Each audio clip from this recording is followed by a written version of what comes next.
Hi there, and welcome to Naturally Recovering Autism. I am your host, Karen Thomas, and I want to thank you so much for being here and being a proactive parent and getting the resources that you need to let your child live their most fulfilling and independent life possible.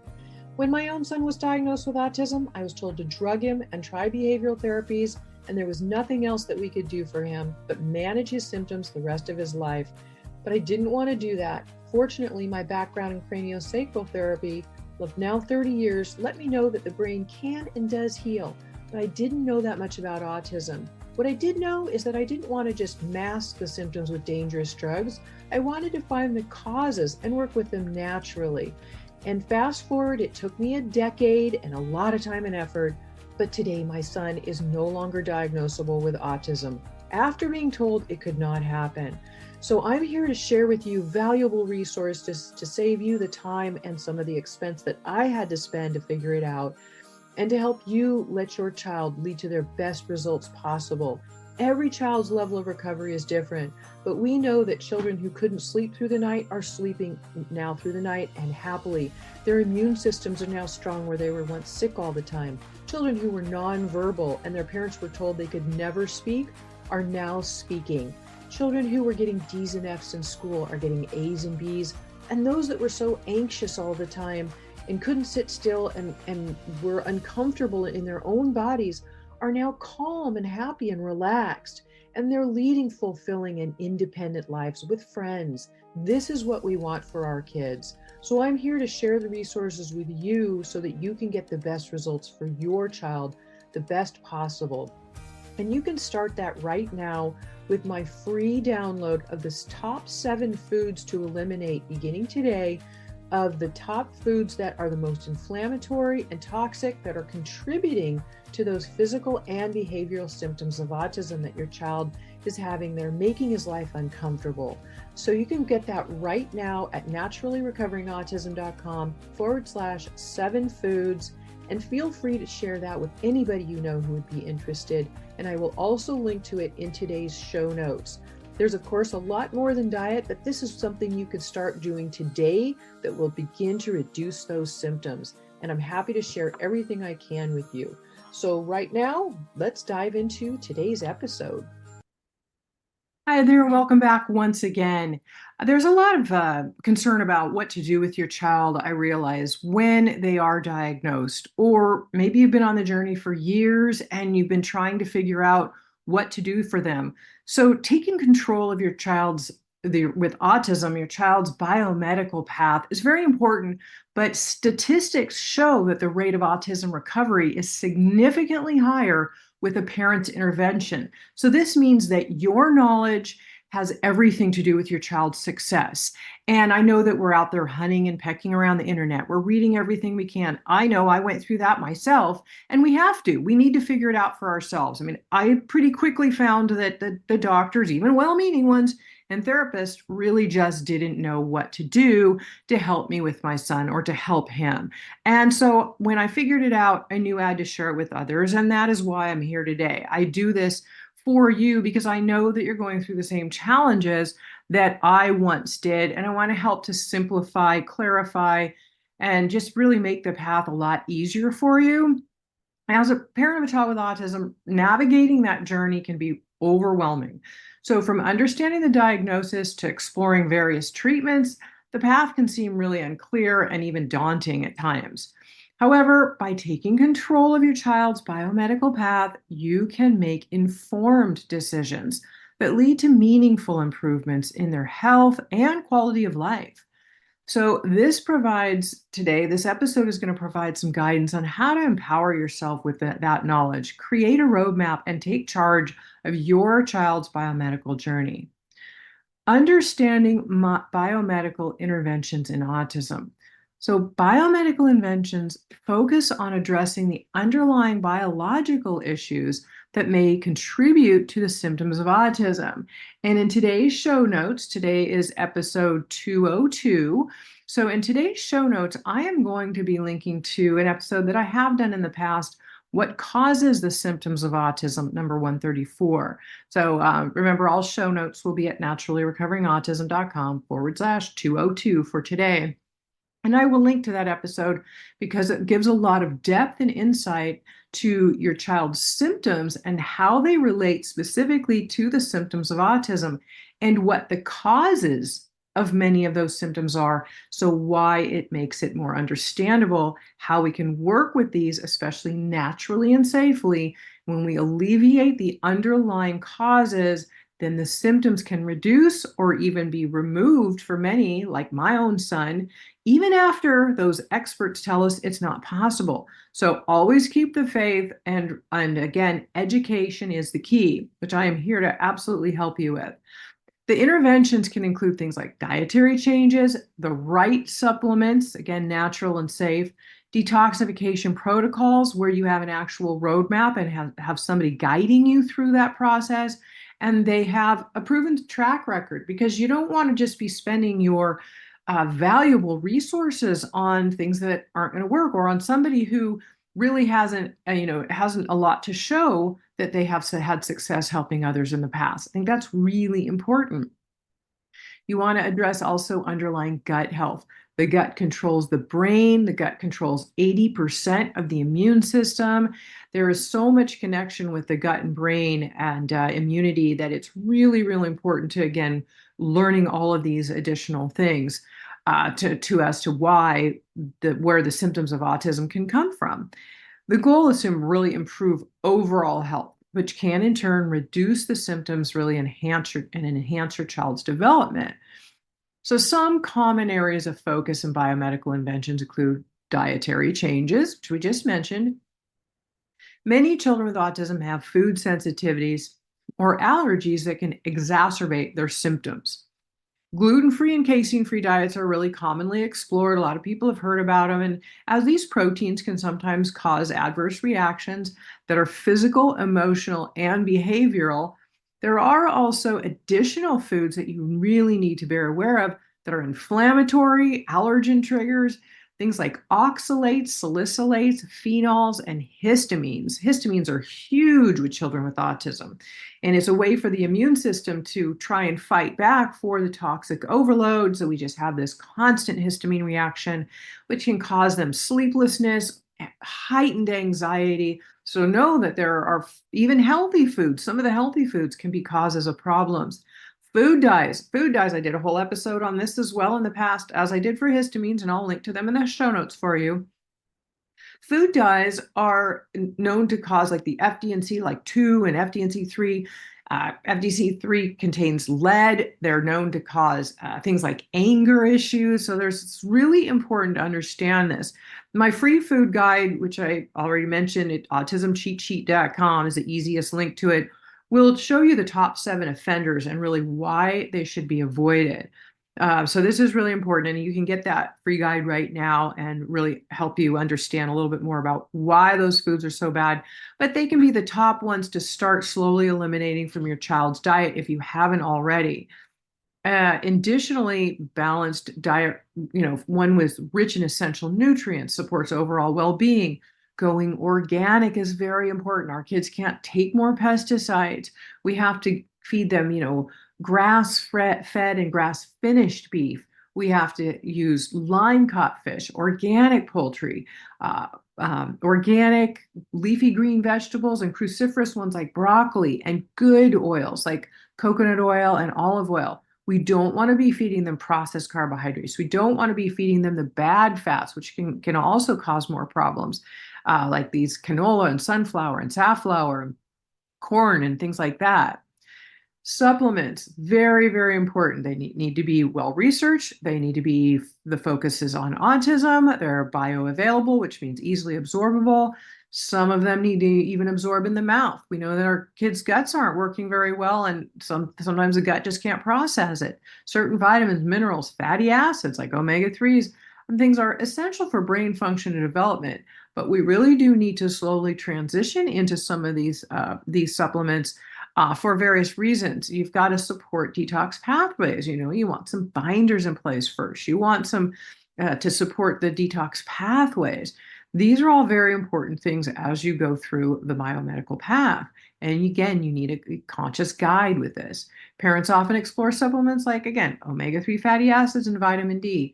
Vitamin D3 is one of the absolute best flu fighters and virus fighters there is. It's natural, safe, and almost everybody is deficient in it. And that is something that you and your child can start today. Probiotics under the guidance of a knowledgeable healthcare provider or somebody who has knowledge with it, because probiotics, if you start them too quickly and you don't have enough detox support in place, you can see a lot of heavy die-off reactions where the symptoms actually get worse before they can even get better, because they're releasing new toxins as they die, which is hence the term die-off, right? So this is very important. We want to go slowly forward, always implementing only one new thing at a time and at its minimal dosage to begin. Gut health. There's growing evidence and studies linking gut health to the symptoms of autism. They are out there. You can find the studies addressing issues like leaky gut syndrome, which is where there are actually holes bored in the lining of the intestinal tract from things like yeast overgrowth and parasites and inflammatory foods. And so what happens is these imbalances in gut bacteria lead and problems lead to behavior, communication, and overall health issues. And it's important to understand that then the immune system sees these undigested foods as allergens. So every time your child eats them, all of a sudden they have a new allergy or allergic reaction, which can be behavioral. Remember, it's not just a rash or a runny nose or itchy eyes. They can be even violent outbursts. So the gut has everything to do with starting this process. Again, inflammation from toxins and pathogens such as candida and fungus and parasites, Lyme, mold biotoxins, they all contribute to tearing up that gut lining and causing leaky gut syndrome.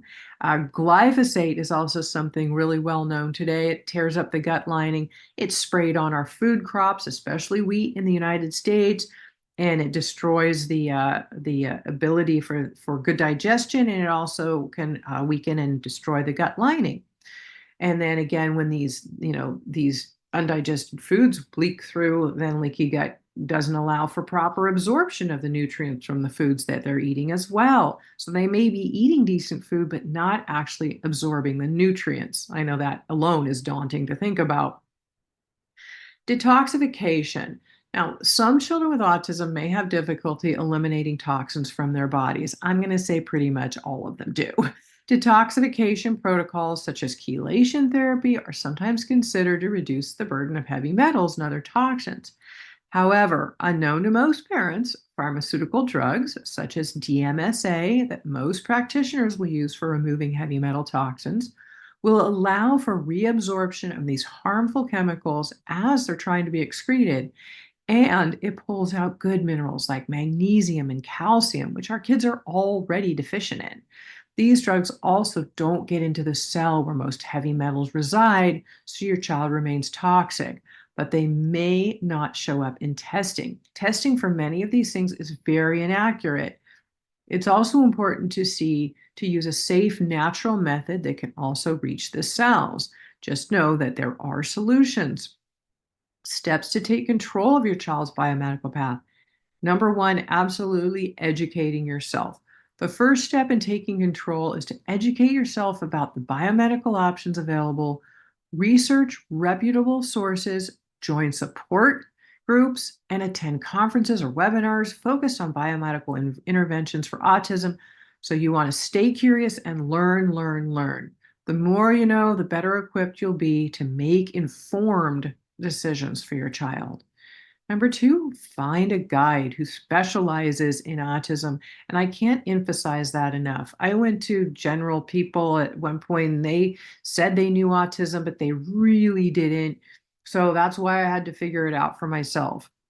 Many functional medical doctors, naturopaths, and even integrative pediatricians are often well-meaning but lack the in-depth knowledge in autism and the specifics of necessary treatments.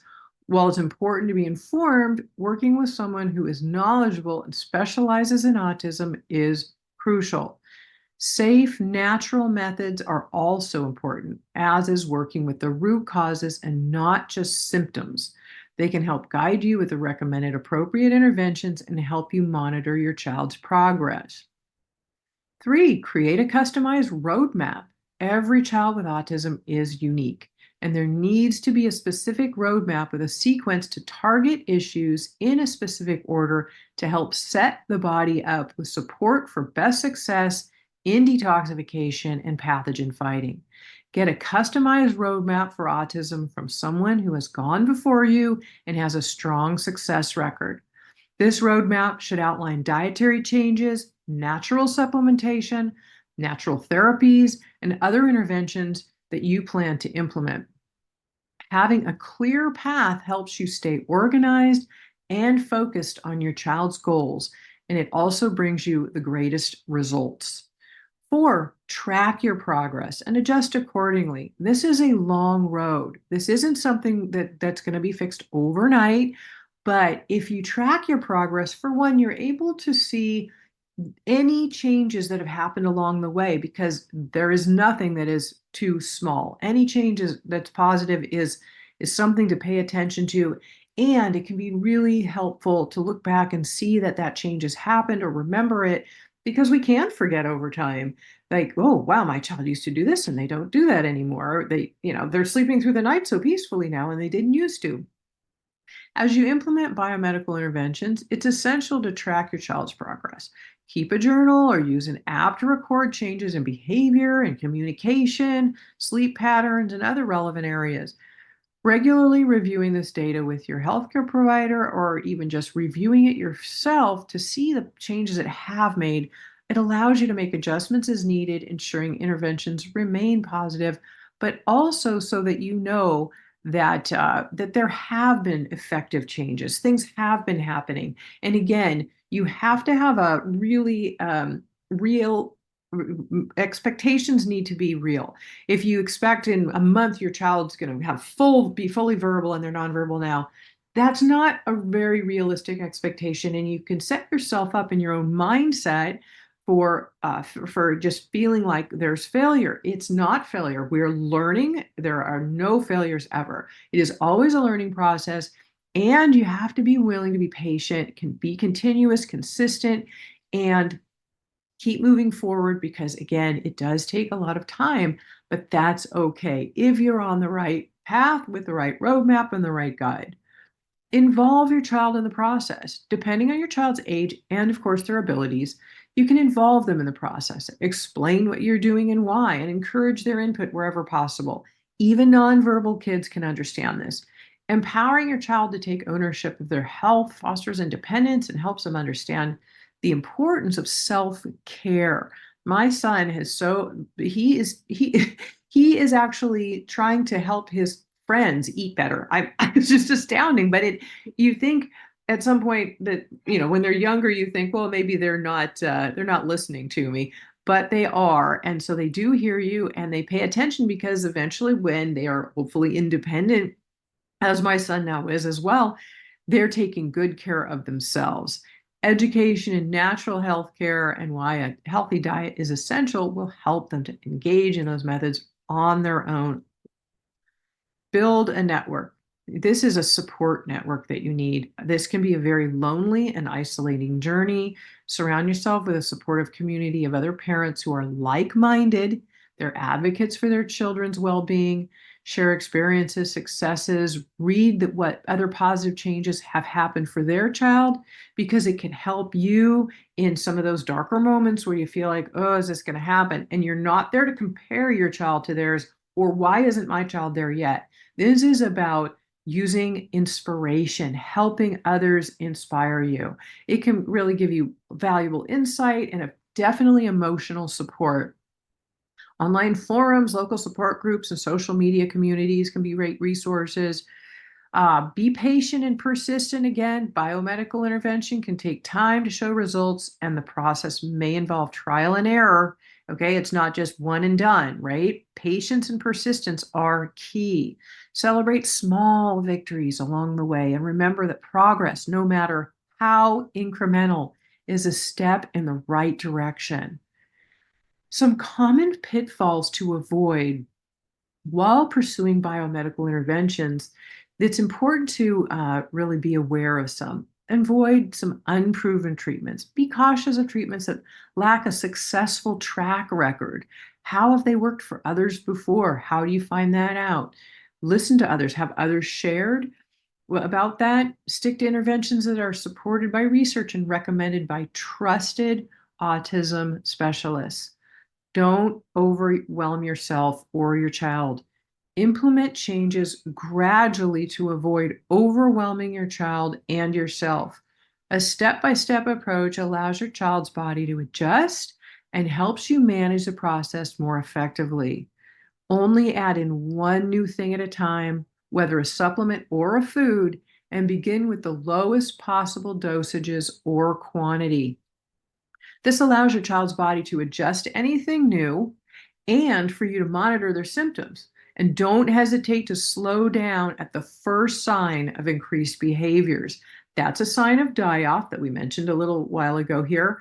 And as they're detoxifying, their body's releasing more toxins and pathogens and things that we're trying to eliminate, their body is then having a new toxic load from those being released. So this is why we want to go really slowly. And it's why I always say where there's so much wisdom in going slow. Slow is good in this. It'll actually help you go faster to move forward slowly.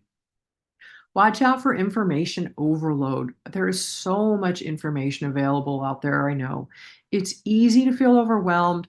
Focus on credible sources. Find a guide who specializes in autism research, has lived it personally, and has a proven track record of success. These are very, very important things so that you're not wasting your time or your precious resources with somebody who doesn't have this knowledge. This is why when I've lived through it myself, I always like to tell parents that because it's so important for you to understand. I get it. I know the challenges personally at home that you're dealing with, the concern and worry for your child's welfare and their future. Will they ever be independent? Will they be able to go to school and learn?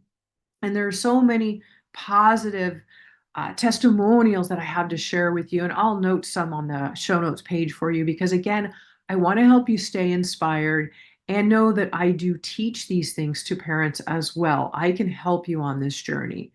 In conclusion, taking charge for a better future, take control of your child's biomedical path. Taking control of that is a really powerful way to make a positive impact on their health and well-being. By educating yourself, working with an experienced guide, and having a step-by-step roadmap to follow, you can navigate this journey with more confidence and clarity. Remember, you are your child's strongest advocate, and your dedication to their health can lead to meaningful and lasting improvements. Empower yourself with knowledge, be patient with the process, and know that every step you take is bringing your child closer to a brighter and healthier future. Always, always remember that everything you do, every little step you take, every time you gain more knowledge, all of it makes a positive difference in your life for empowerment, but also for you implementing those steps, taking action, and helping your child to move forward in their life because we want them happier, healthier, and to live to their full potential. This is what it's all about, and I'm absolutely here to support you on this journey. And again, the show notes today will be at naturallyrecoveringautism.com/202. This is episode 202. And so that's all there for you. And I'm happy to help guide you in any way I can. And there are various resources on the notes, the episode notes page for you of ways that I can help you on this journey. So I hope this has been helpful for you. I wish you all the best always. And thank you for being here. If you have a moment where you can leave us a nice review, it does help others on any streaming platform you listen to it. Does help others in need in our community of parents with children with autism to find us more easily. So that is very helpful if you could take a moment for that as well. Again, I look forward to hearing from you. And the episode, again, is 202, and all the show notes will be there for you. And I wish you all the best, and I'll see you soon.